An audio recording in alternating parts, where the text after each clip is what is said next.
आशूला mango खायचा आहे. हे मँगो कोणाच्या झाडाचे आहेत बाबू? आपल्या झाडाचे मँगो आहेत ना, आणि छान पाडाचे मँगो आहेत की नाही.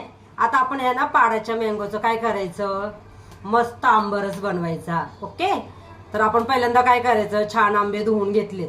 आता ना याची साल काढून घ्यायची. ओके, ही बघ अशी साल काढून घ्यायची याची, बघ अशी. ही अशी साल काढून घ्यायची.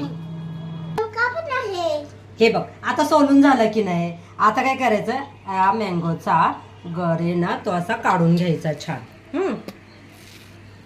आणि मग हा मिक्सरला वाटून घ्यायचा. पहिला वेलची